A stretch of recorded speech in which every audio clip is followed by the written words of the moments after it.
back for another episode of Wandering Middle Eastern Teacher. As always, I am Abu Laith. So today we have another teacher interview. So today we'll be talking a lot about language, English and Arabic. So first we'd like to welcome Mrs. Audrey Powers. Thank you for being here today. It's my pleasure. So first let's get started. Why did you get into teaching and education? I got into teaching sort of late in my education. I was actually studying journalism in college, and I really enjoyed learning how to ask good questions, how to write precisely. But I also had the opportunity in college to meet a lot of international students, and I was learning the Arabic language myself at the time. And so I was meeting people who were learning English, and I started to realize that was something that really captured just my excitement in a way that journalism did not. So that's when I began to pursue education and sort of tailored my track to that. Okay, nice. And what has been your experience?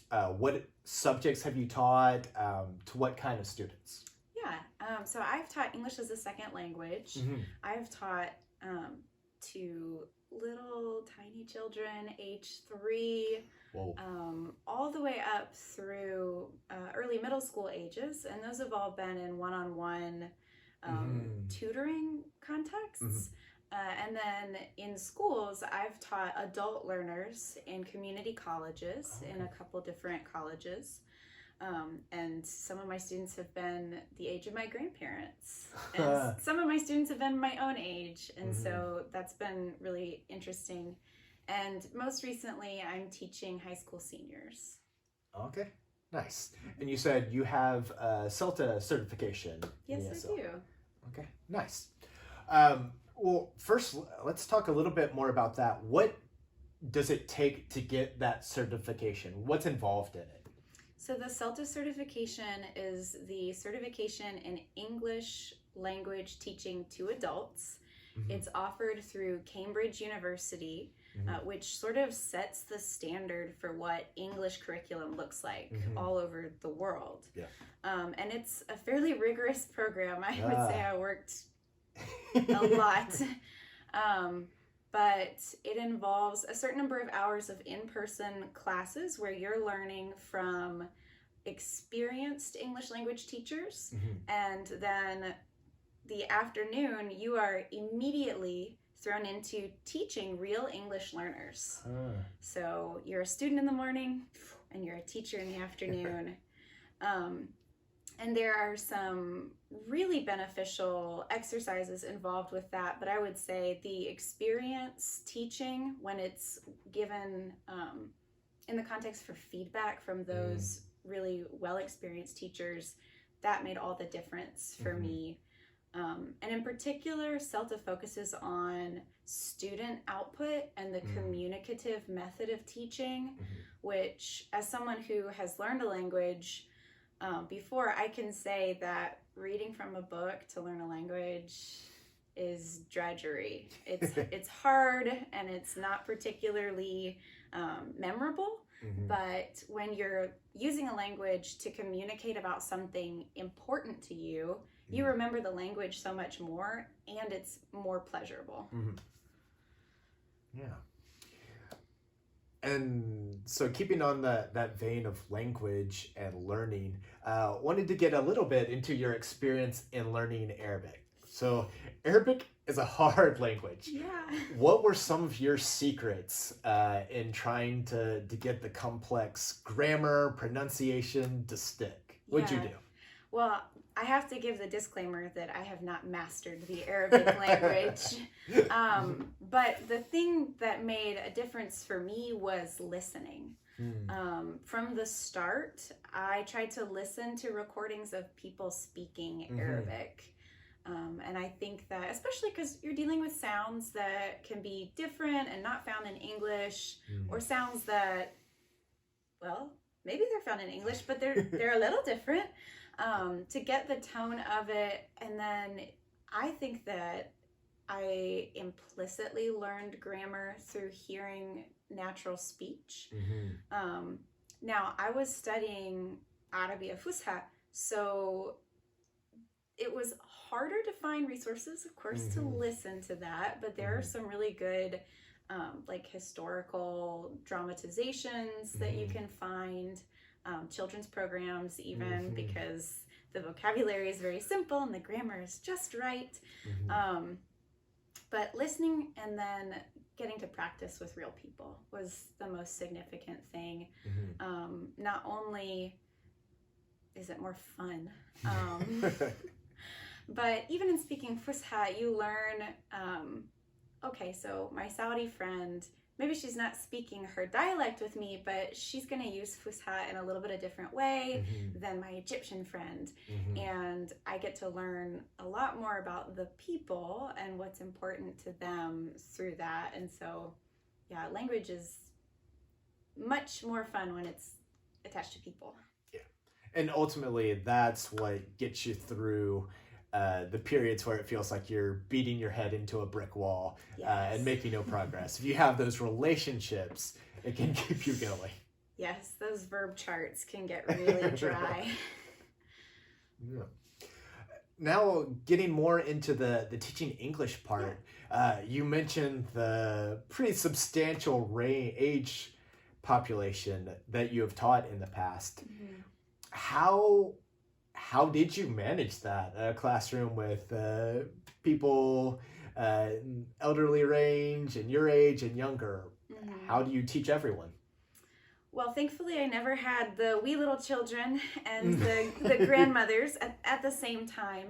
But I did have to find, within the curriculum that I had to teach, I had to find ways that it was relevant to everyone. And so thankfully, particularly at one of my schools, everyone had one thing in common, and it was that they wanted to be a more equipped worker. So we were able to look at scenarios for language, which make it more applicable and more memorable. And so the needs of my students in their young 20s who have just moved to this country and who want to transfer the skills that they had from their country to here, they're a little different from the needs of my grandmother student. Her name's Marina. She's so precious, who had lived here for several years, and she wanted to get back into the workforce for the first time in 30 years. She'd been raising children and grandchildren. So there were different needs within that, but we could create scenarios where they could talk, and especially talk with one another, and not just with the teacher, where they could create their own resumes and create sample interview questions together, to really engage more the practical side of it. And sometimes it just comes down to, you have to do some things that are really specific for some people. And whether you choose to involve the whole class in that, which I think is good, it's still good to learn skills that aren't immediately usable for yourself. Or whether you have to say, I'm going to give this activity to you because you really want to learn about how to interview in a corporate setting. And I'm going to give this activity to you because you really want to learn how to deal with like customer service. It's okay to have some distinguished activities in the classroom. Yeah, those really good suggestions that really, regardless of what you are teaching and where, the ability to understand what each student needs. And that a lot of times it has to be individualized. It has to look a little bit different because the needs of individual students are very different. Yeah, I really like those suggestions of making it practical, especially with students who are learning English and who are in America or in English speaking. All of the implications of it, like, it's easy to come up with those things. So in kind of reflecting back on your experience, what things really helped you when you got started in teaching? Maybe advice you had heard from other people, or even things that you just learned along the way? I definitely think having more experienced teachers that I could go to for support made a big difference. The times when I've worked in a department where teachers work together and collaborate, it's been, I think, not just better for me, but better for our students because they're getting the wealth of knowledge from all the teachers working together. Yeah. And I think having a good curriculum, which is sometimes out of the teacher's hands, so you can get creative with what you're doing, but having a curriculum that is meaningful in how it progresses and how each skill or lesson builds. And then I always like to bring in, because it's an English class, something like real world, so like a news video, or listen to an audio recording of a news story, a real story, so that there's a little something that's not really classroom that we can do together. I know that's not really like a starting out kind of thing, but another thing that was helpful for me was working with another new teacher, and we were able to talk about the problems we were encountering and how we had each solved it, and that really helped me. Nice. So in all the different lessons you've taught, what is your favorite lesson that you've done? It's kind of a hard one, so I'll give you a couple seconds to think. Or just stands out a lot in your mind of like, that was some pretty good teaching. Or at least I had fun. I don't know if the kids had fun, but I loved this lesson. I love lessons where it starts out as a conversation about American culture, and we're always practicing a language skill within that, but there was a lesson about communicating non-verbally. So what does your body language say? What do your hand gestures mean? And so it's important to know, like, if you're going to give what you think is a positive gesture, it might not be positive to some people, but it was the most conversation that I've seen my students like actively like start up and increase, because they were so excited to learn, like, oh really, that's bad, oh my goodness, I've been doing that, okay, and in your country what does this mean, because in Peru it means this, and oh, in El Salvador it means this, and oh, in Korea that's very bad. And so they were delighted, because not only did they learn American culture, but they got to share something about themselves. So I think that was one of the best classes that we had. Yeah, a lot of good elements there. And I feel like so many times as a teacher, the goal is to, in some ways, get out of the way. That when students are really engaging, sharing on their own, interacting with each other, and you're just there along for the ride, watching, that has so much power. It doesn't work to do that completely, but when it does happen, it really, I think, sticks in the students' minds, and it makes your job much easier. I remember when I was student teaching, my supervising teacher said one thing that stuck out to me. He said, at the end of the day, who is tired? Are you tired, or are the students tired? If you're tired, you're doing something wrong. They're the ones who are doing the academic lifting. They're learning, they're engaging. They should be tired, not you. So that's kind of stuck with me. And definitely doing things like that where students really feel the desire to share really helps them to do the work and get that work off of you. So last question.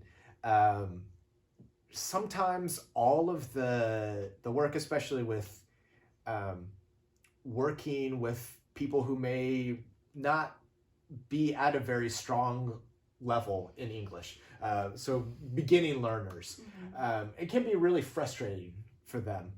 What would you and what do you do as a teacher to help when students seem frustrated with maybe not being able to learn as fast as they want to? Mm-hmm. There's a lot of layers to that.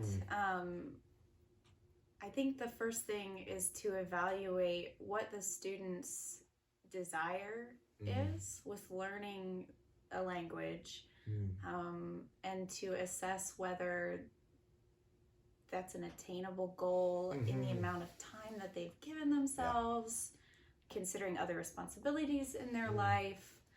And when students really hit a wall, I often find that it's because they're juggling a lot of things, like all of us really are. But students who overcome that barrier are those who practice daily, even if it's just a little bit. And especially those who have good support in their family or in their workplace, so that they feel like they're not alone in that journey. Yeah, it's a good word to end on, that ultimately they realize it's not just them, having other people to help and extend the learning, that it's not just within those classroom walls, but it's a process all throughout the day. They're reviewing, they're practicing. Yeah, that really helps. Well, thank you so much for being with us today. It's definitely give us some things to think of, some good advice I think every teacher in any classroom can use. So yeah, thank you. It's been a pleasure. Thank you. So as usual, I am Abu Laith, and we will catch you next time here on the Wandering Middle Eastern Teacher. Ma salama. Ma salama.